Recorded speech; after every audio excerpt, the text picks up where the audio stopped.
Donald Trump एक और जंग रुकवाने के लिए मुतहर्रिक। रूस यूक्रेन जंग बंदी के लिए कोशिशें। अमेरिकी सदर की रूसी सदर व्लादिमीर पुतिन से टेलीफोनिक गुफ्तगू के बाद यूक्रेनी सदर व्लादिमीर ज़ेलेंस्की से मुलाकात हुई। ट्रंप ने पुतिन से गुफ्तगू को नतीजा खेज करार दिया। जंग बंदी मुज़ाकरात आखिरी मराहिल में हैं। अमन मुआहदे के लिए रूसी और यूक्रेनी सदर दोनों संजीदा हैं। रूस यूक्रेन के अमन मुआहदा करने की कोई डेडलाइन 7 जंगों और तनाज़ुआत को ख़त्म करा चुका। अक़वाम मुत्तहिदा किसी में भी किरदार अदा नहीं कर सका। उन्होंने ये भी कहा कि शायद अमेरिका अब हकीकी अक़वाम मुत्तहिदा बन चुका। यूक्रेनी सदर व्लादिमीर ज़ेलेंस्की की फ्लोरिडा के शहर पाम बीच आमद। सदर ट्रंप ने मारा-लागो क्लब के सदारती गेट पर इस्तकबाल किया। दोनों रहनुमाओं में रूस यूक्रेन जंग पर तफसीली गुफ्तगू हुई।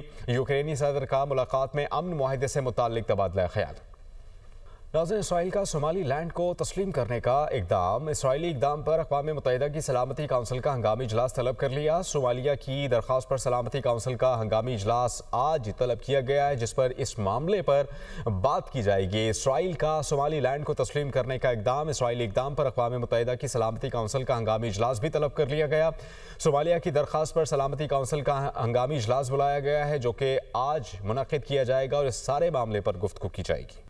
आगे बढ़ेंगे। इस्लामी ताउन तंजीम और मुस्लिम ममालिक के वज़राए ख़ारिजा ने 26 दिसंबर को इसराइल की जानिब से वफाकी जमहूरिया सोमालिया के सोमाली लैंड खत्ते को तस्लीम करने के इकदाम को मुकम्मल तौर पर मुस्तरद करते हुए मुश्तरका बयान में कहा कि ये इकदाम इसराइल के बैनुल-अक़वामी क़ानून की खुली और सरीहन खिलाफ वर्जी को ज़ाहिर करता है।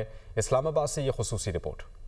OIC ममालिक उर्दन, मिस्र, अलजायर, Comoros, Djibouti, Gambia, Pakistan, Iran, Iraq, Kuwait, Libya, Maldives, Nigeria, Oman, फ़लस्तीन, Qatar, Saudi Arab, Somalia, Sudan, Turkiye और यमन के वज़राए ख़ारिजा ने इसराइल की जानिब से जारी मुश्तरका बयान में वफाकी जमहूरिया सोमालिया के सोमाली लैंड खित्ते को तस्लीम करने के इक़दाम को इसराइल की तोसी पसंदाना पॉलिसी की कासी करार दिया गया। तर्जमान दफ्तर ख़ारिजा का कहना है कि रियासतों के हिस्सों को तस्लीम करना एक खतरनाक मिसाल और बैनुल-अक़वामी अमन व सलामती के लिए खतरनाक होगा। इसराइली इक़दाम बैनुल-अक़वामी कानून और अक़वाम मुत्तहिदा के चार्टर के बुनियादी असूलों की खिलाफ वर्जी है। तर्जमान दफ्तर ख़ारिजा के मुताबिक इसराइली गैर मामूली इक़दाम के हॉर्न ऑफ अफ्रीका, बहीरा अहमर पर संगीन असरात मुरतब हो सकते हैं। OIC और तमाम मुस्लिम ममालिक जमहूरिया सोमालिया की खुद मुख्तारी की मुकम्मल हमायत का आदा करते हैं और सोमालिया के इत्तेहाद, इलाकाई सालमियत और इसकी पूरी सरजमीन पर खुद मुख्तारी को नुकसान पहुँचाने वाला हर इक़दाम न सिर्फ काबिल कबूल है बल्कि इसे दो टोक अल्फाज में मुस्तरद करते हैं।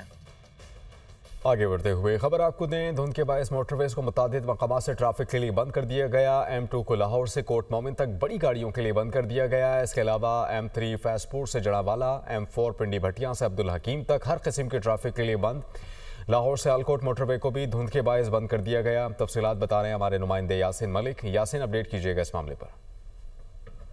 लाहौर समेत पंजाब के मुतअद्दिद शहर शदीद धुंध की लपेट में है और इस धुंध की वजह से मोटरवे को मुतअद्दिद मकामात से बंद कर दिया गया है। मैं इस वक्त बाबू साहब के करीब मोटरवे पर मौजूद हूँ और यहाँ मेरे अकब में देखा जा सकता है कि जो इस मकाम से भी मोटरवे को हर किस्म की ट्रैफिक के लिए रुकावटें खड़ी करके बंद कर दिया गया है। और तर्जमान सेंट्रल रीजन मोटरवे के मुताबिक जिन मकामात से मोटरवे बंद की गई है उसमें जो धुंध की वजह से बंद की गई वो M3 है, फैजपुर से जड़ावाला तक बंद की गई है। इस तरह लाहौर सियालकोट मोटरवे M11 को भी बंद कर दिया गया है। लाहौर इस्लामाबाद मोटरवे M2 को ठोकर से कोट मोमन तक बंद किया गया है। और मोटरवे के तर्जमान का कहना है कि ये जो शहरी उनसे अपील की है कि वो हो सके तो वो दिन के वक्त अपने सफ़र को तरजीह दें और उनका कहना है कि जो महफूज तरीन सफ़र है वो सुबह 10 बजे से शाम 6 बजे तक है और इसी दौरान वो इसे तरजीह दें कि इस दौरान वो सफ़र करें। और जिन मकामात से मोटरवे बंद की गई है इस मोटरवे को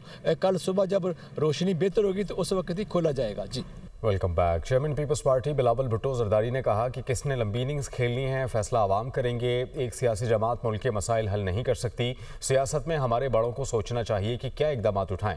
सियासी जमातों को सियासी रास्ते निकालने चाहिए। सियासत के लिए मजीद गुंजाइश निकालना मुल्क के मुफाद में है।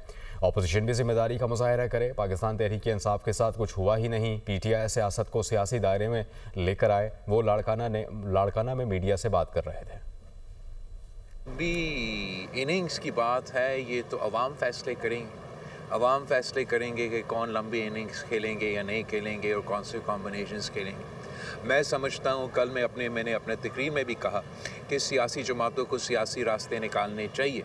सियासत के लिए मज़ीद गुंजाइश निकले तो ये पाकिस्तान के मफाद में है, पाकिस्तान के अवाम के मफाद में है। पॉलिटिकल स्टेबिलिटी को कायम करने के लिए सारे सियासी क़ुव्वतों को सियासत में जो हमारे बड़े हैं उनको सोचने चाहिए कि हम कैसे और क्या इक़दामात उठाएं ताकि हम उस नतीजे पे पहुँचें। उसमें हुकूमती जमातें, हुकूमत के साथी वाले जमातें को भी एक किरदार अदा करना पड़ेगा कि ये इंतहा PTI के लिए भी कि वो इंतहा पसंदी की सियासत छोड़ दे, वो अपना सियासत को सियासत के दायरे में वापस लेकर आए और इसका असर पूरे मुल्क की सियासत पे भी, पाकिस्तान की जमहूरी सियासत पे भी मुस्बत हो। मैं समझता हूँ कि वफाकी हुकूमत को अगर अपने ही मुआशी बहरान को एड्रेस करना है और ख़ास तौर पे जो वफाकी हुकूमत की जो फिस्कल स्पेस की बात किया जाता है तो उसमें एक अहम किरदार पब्लिक प्राइवेट पार्टनरशिप का हो सकता है।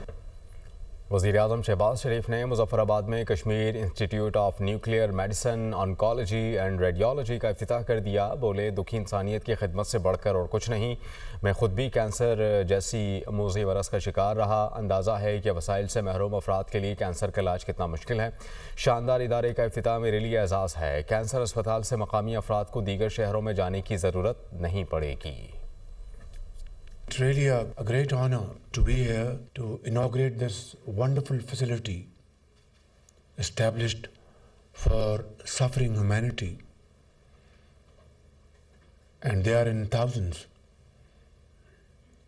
I think there cannot be a better profession and a more important noble cause to serve those sons of the soil. Gentlemen, I myself, I am a cancer survivor. I could afford this very expensive treatment at that point in time.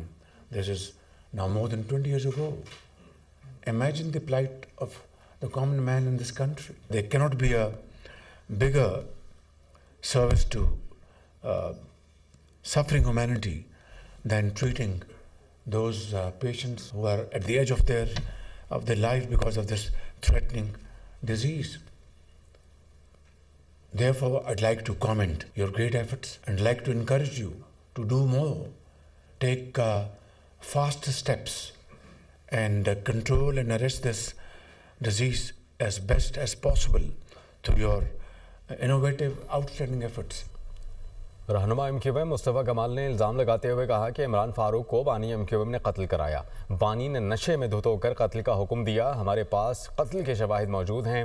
Imran Farooq को कत्ल करके बानी MQM को सालगिरह का तोहफा दिया गया।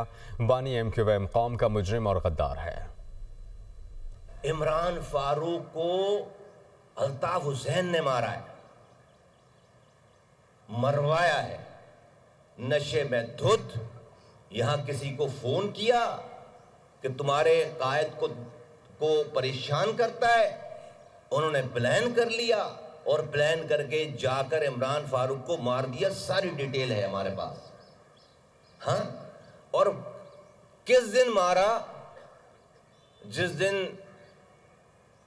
तुम्हारी अल्ताफ हुसैन सालगिरह का दिन है, उन्होंने तुम्हें सालगिरह का तोहफा दिया। ये केस चल रहा था, चूंकि 25 सालों से रॉ से पैसे ले रहे थे, उसने ये सारा ड्रामा करके। और ये कौन है जो 6000 पाउंड मांग रहा है? वो जिसके तकिए के नीचे से 5 लाख पाउंड स्कॉटलैंड यार्ड ने बरामद किए।